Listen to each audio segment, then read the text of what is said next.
സജിത്ത്, പതിവിൽ നിന്ന് വ്യത്യസ്തമാണ് കോൺഗ്രസിന്റെ ഇപ്പോഴത്തെ സാഹചര്യം. ഒരു കാലഘട്ടത്തിൽ ഗ്രൂപ്പ് വഴക്കുകൾ കൊണ്ട് തമ്മിലടിച്ചിരുന്ന കോൺഗ്രസ് ഇപ്പോഴും ഗ്രൂപ്പുകൾ ഉണ്ടായെങ്കിലും പഴയതുപോലെ പരസ്യപ്പോരിലേക്ക് എത്താറില്ല. വി.ഡി. സതീശൻ ഏതാണ്ട് ഒറ്റയ്ക്ക് നയിക്കുന്ന അല്ലെങ്കിൽ നേതൃനിരയിൽ എതിരാളികളില്ലാത്ത ഒരു സാന്നിധ്യമായി മാറുന്ന പശ്ചാത്തലം. അങ്ങനെ കോൺഗ്രസ് തയ്യാറെടുക്കുമ്പോൾ ഈ 85 എന്ന കണക്കുകൾ അവർ മുന്നോട്ട് വയ്ക്കുന്നതിനെ ഒരു സ്വപ്ന കണക്ക് എന്നതിനപ്പുറത്ത് യാഥാർത്ഥ്യത്തോട് ചേർന്ന് നിൽക്കുന്ന കണക്ക് എന്ന് തന്നെ നമുക്ക് നിരീക്ഷിക്കാൻ സാധിക്കുന്നില്ല. 85 എന്ന കണക്ക് UDF പറയുന്നതിൻ്റെ അടിസ്ഥാനം തദ്ദേശ തെരഞ്ഞെടുപ്പിൻ്റെ ഫലമാണ്. തദ്ദേശ തെരഞ്ഞെടുപ്പിൻ്റെ ഫലത്തിൻ്റെ അടിസ്ഥാനത്തിലുള്ള കണക്ക് കൂട്ടലാണ് യഥാർത്ഥത്തിൽ കോൺഗ്രസിനെയും UDFിനെയും ഇത്തരമുള്ള പ്രതീക്ഷകളിലേക്ക് എത്തിക്കുന്നത്. യഥാർത്ഥത്തിൽ തദ്ദേശ തെരഞ്ഞെടുപ്പിന് മുമ്പ് ഇങ്ങനെ ഒരു കണക്ക് UDFിൻ്റെയോ കോൺഗ്രസിൻ്റെയോ കേന്ദ്രങ്ങൾ ഉയർന്നിരുന്നില്ല. കാരണം ഇത്ര അനുകൂലമായ ഒരു തെരഞ്ഞെടുപ്പ് ഫലം അവർ തന്നെ പ്രതീക്ഷിച്ചിരുന്നതല്ല. പക്ഷേ തദ്ദേശ തെരഞ്ഞെടുപ്പ് കഴിഞ്ഞതോടെ ചിത്രം മാറുന്നു. കേരളത്തിൻ്റെ രാഷ്ട്രീയ ചിത്രത്തിൽ തന്നെ വലിയ മാറ്റമുണ്ടായി എന്നതാണ് UDFിൻ്റെ കണക്കുകൂട്ടലിൻ്റെ അടിസ്ഥാനമുണ്ടാവുന്നത്. അതിൽ പ്രധാനമായും അവർ കാണുന്ന രാഷ്ട്രീയം ഒരുപക്ഷെ പ്രതിപക്ഷ ചേരിയുടെ മികവിനപ്പുറം ഭരണവിരുദ്ധ വികാരമാണ് തങ്ങൾക്ക് ഇക്കുറി വോട്ട് നിശ്ചയിക്കുന്നത്, തങ്ങളുടെ വിജയം ഉറപ്പാക്കുന്നത് എന്ന തിരിച്ചറിവാണ് കോൺഗ്രസിനുള്ളത്. ഇന്നലെ ചേർന്ന വയനാട് ലക്ഷ്യ ക്യാമ്പിൻ്റെ പൊതുവായ നീക്കങ്ങളും ആലോചനകളും അങ്ങനെ തന്നെയായിരുന്നു. കാരണം പുറമേക്ക് നേതാക്കൾ മുന്നണി സംവിധാനത്തിൻ്റെ കെട്ടുറപ്പും ശക്തമായുള്ള മുന്നോട്ട് പോക്കും പറയുമ്പോഴും ഭരണവിരുദ്ധ വികാരവും ശബരിമല പോലെയുള്ള വിഷയങ്ങളും നൽകുന്ന അധിക സമാഹരണം UDFിന് വലിയ കരുത്താവുന്നു. പ്രത്യേകിച്ച് അവർ കണക്കൂട്ടിയ ഇടങ്ങൾ ഇങ്ങനെയാണ്. മധ്യകേരളം പ്രത്യേകം പരാമർശിക്കേണ്ട ഇടമാണ്. അഭിലാഷ് സൂചിപ്പിച്ചു. മധ്യകേരളത്തിലെ 4 ജില്ലകൾ എറണാകുളം, ഇടുക്കി, കോട്ടയം, പത്തനംതിട്ട ഈ 4 ജില്ലകളിലും ഒരു സമഗ്ര ആധിപത്യം UDFിനുണ്ടായി. UDF എന്ന് പറയുമ്പോൾ അത് കോൺഗ്രസിൻ്റെ ആധിപത്യമാണ്.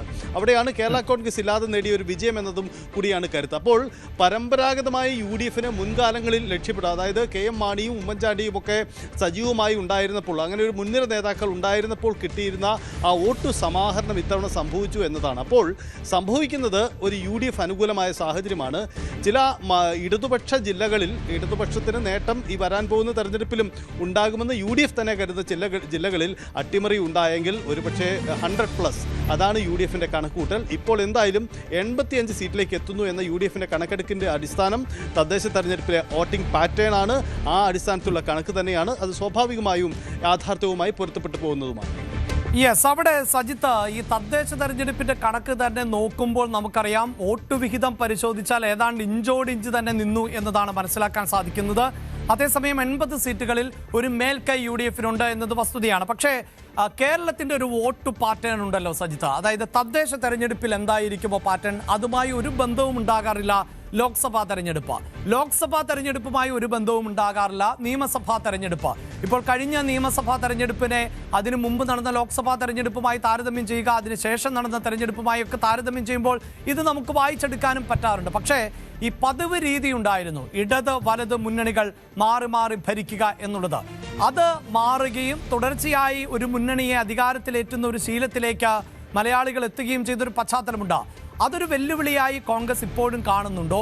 ഈ മേൽക്കൈ എന്ന് പറയുമ്പോൾ പോലും അത് അത്ര വലിയൊരു ഭൂരിപക്ഷത്തിലോ വോട്ട് വിഹിതത്തിലോ അല്ല എന്നതിനെ എങ്ങനെ മറികടക്കാം എന്നതാണ് UDFിൻ്റെ അല്ലെങ്കിൽ കോൺഗ്രസിൻ്റെ പ്രതീക്ഷ.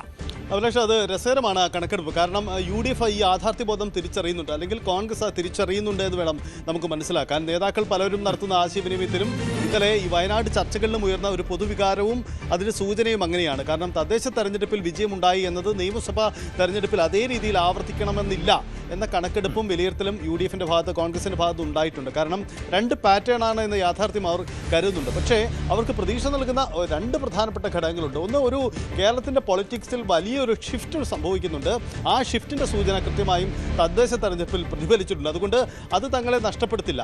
മാത്രമല്ല, തദ്ദേശ തെരഞ്ഞെടുപ്പുകളിൽ ഇടതുപക്ഷം പലപ്പോഴും വലിയ നേട്ടമുണ്ടാക്കുക എന്നതാണ് നമ്മൾ കാണുന്ന പതിവ്. പക്ഷേ ഇത്തവണ സംഭവിച്ചത് UDFിൻ്റെ നേട്ടമായി ഇത് മാറിയെന്നതാണ്. അതായത് 2000 കാലഘട്ടങ്ങളിൽ 2001 സംഭവിച്ചതിന് സമാനമായ ഒരു പൊളിറ്റിക്കൽ ട്രെൻഡ് കേരളത്തിൽ രൂപപ്പെടുന്നുണ്ട്. അത് UDFിന് അനുകൂലമാണ്. അത് ഞാൻ നേരത്തെ സൂചിപ്പിച്ച ഈ ഭരണവിരുദ്ധ വികാരത്തിൽ തന്നെയാണ് UDF അവിടെ പ്രതീക്ഷ വയ്ക്കുന്നത് എന്ന ഒരു കാരണം കൂടിയുണ്ട്. മറ്റൊരു കാരണം കൂടിയുള്ളത്, ഇത്തവണത്തെ തദ്ദേശ തെരഞ്ഞെടുപ്പിന് മറ്റൊരു പ്രത്യേകത കൂടിയുണ്ട്. കാരണം മുൻകാലങ്ങളെ അപേക്ഷിച്ച് തദ്ദേശ തെരഞ്ഞെടുപ്പിനും നിയമസഭാ തെരഞ്ഞെടുപ്പിനും ശേഷമുള്ള ഇടവേളയ്ക്ക് ദൈർഘ്യം കുറവാണെന്നതാണ്. അതായത് ഒരു പുതിയ പൊളിറ്റിക്കൽ ചേഞ്ച് കൊണ്ടുവരുത്താനുള്ള സാധ്യത കുറവാണ്. ഇപ്പോൾ നമുക്കറിയാം, ഇടതുപക്ഷം തദ്ദേശ തെരഞ്ഞെടുപ്പ് റിസൾട്ടിന് ശേഷം ഇതുവരെയായിട്ടും ഒരു ആത്മവിശ്വാസമുള്ള ഒരു പ്രസ്താവനകളോ രാഷ്ട്രീയ നീക്കങ്ങളോ നടത്താൻ ഇടതുപക്ഷത്തിന് LDFന് ഇതുവരെ കഴിഞ്ഞിട്ടില്ല.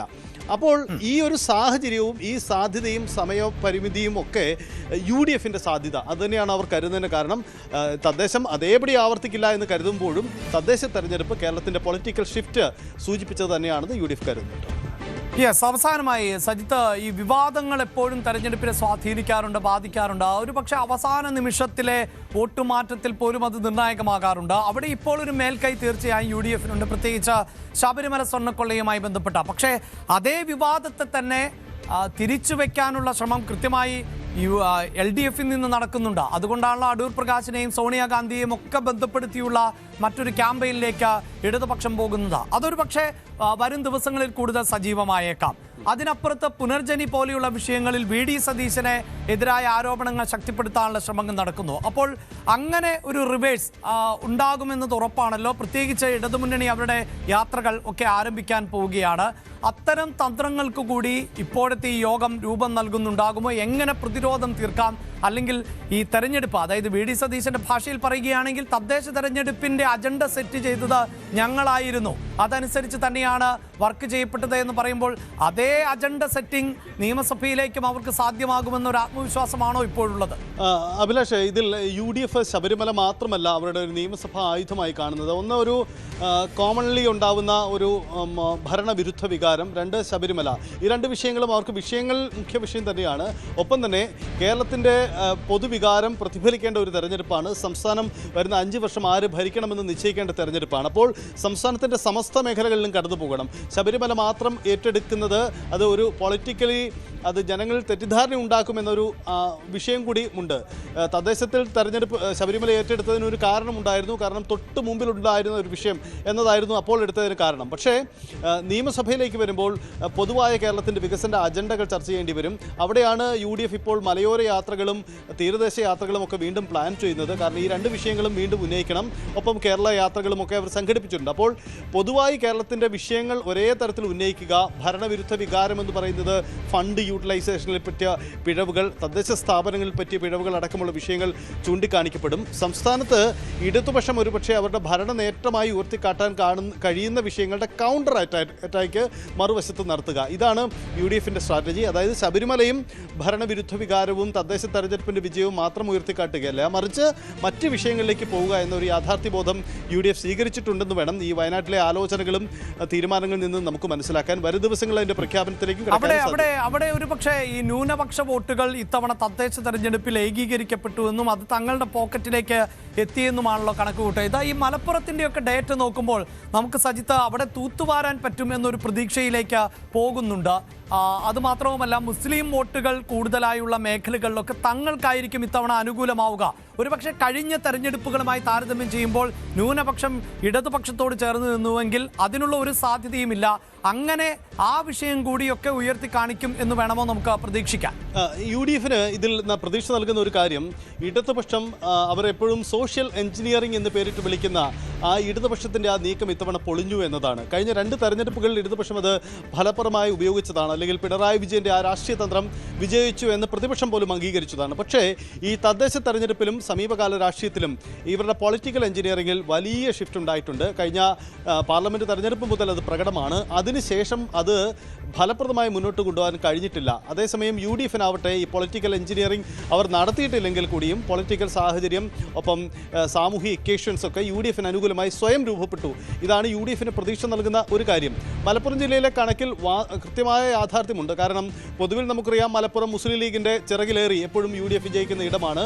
കഴിഞ്ഞ തവണത്തെ ഇടതുപക്ഷ തരംഗത്തിനിടയിലും ഏറെ ഫലപ്രദമായി പിടിച്ചു നിൽക്കാൻ മുസ്ലിം ലീഗിന് കഴിഞ്ഞ ഇടമാണ്. സ്വാഭാവികമായും UDF കണക്ക് കൂട്ടുന്ന ഇത്തവണ അവിടെ 16 സീറ്റിൽ വിജയിക്കുമെന്ന്. അതിന് കാരണം യാഥാർത്ഥ്യബോധമുണ്ട്. പൊന്നാനി പോലെയുള്ള ചില മണ്ഡലങ്ങൾ ഒരുപക്ഷെ വിട്ടുകൊടുക്കപ്പെട്ടാലും മറ്റിടങ്ങളിൽ പൂർണ്ണമായൊരു വിജയം അവർ കരുതുന്നു എന്നതിൻ്റെ കാരണം കൂടി അതിൻ്റെ അടിസ്ഥാനമാണ്. അതായത് ഒരു വശത്ത് മുസ്ലിം ന്യൂനപക്ഷങ്ങൾ മുസ്ലിം ലീഗിൻ്റെ കരുത്തിൽ UDF എഫിൻ്റെ ഭാഗമാകുന്നു. മറുവശത്ത് ക്രിസ്ത്യൻ ന്യൂനപക്ഷങ്ങൾ, ക്രൈസ്തവ ന്യൂനപക്ഷങ്ങൾ മധ്യ തിരുവിതാംകൂറിൽ കോൺഗ്രസ് എന്ന പരമ്പരാഗത മേഖലയിലേക്ക് അടുക്കുന്നു എന്ന സാഹചര്യമാണ്. അതിലൊരു കാര്യം നമുക്ക് പരാമർശിച്ചു പോകേണ്ട ഒരു കാര്യം, BJP നടത്തിയ ക്രൈസ്തവ നയതന്ത്രം ഏറ്റില്ല എന്ന് BJP തന്നെ വിലയിരുത്തിയിട്ടുണ്ട്. അങ്ങനെയെങ്കിൽ ആ BJP വോട്ടുകൾ പരമ്പരാഗതമായ UDF ആണ് ഞങ്ങളുടെ പ്രതീക്ഷ എന്ന നിലപാട് സ്വീകരിക്കുകയും പത്തനംതിട്ടയിലും കോട്ടയത്തും ഇടുക്കിയിലും എറണാകുളത്തും അത് പ്രതിഫലിക്കുകയും ചെയ്തു. ഇതാണ് UDFന്റെ പ്രതീക്ഷയുടെ അടിസ്ഥാനം. 10 വർഷമായി പ്രതിപക്ഷത്തിരിക്കുന്ന UDFന് ഈ തെരഞ്ഞെടുപ്പ് ജീവൻ മരണ പോരാട്ടമാണ്. പ്രത്യേകിച്ച് കോൺഗ്രസിനെ സംബന്ധിച്ചിടത്തോളം അവരുടെ രാഷ്ട്രീയ ഭാവി കൂടി നിർണ്ണയിക്കുന്ന ഒരു തെരഞ്ഞെടുപ്പ്. ഒരു പക്ഷേ ഇനിയും പരാജയമുണ്ടായാൽ രാഷ്ട്രീയ സമവാക്യങ്ങൾ പോലും മാറി മറിഞ്ഞേക്കാം കേരളത്തിൽ.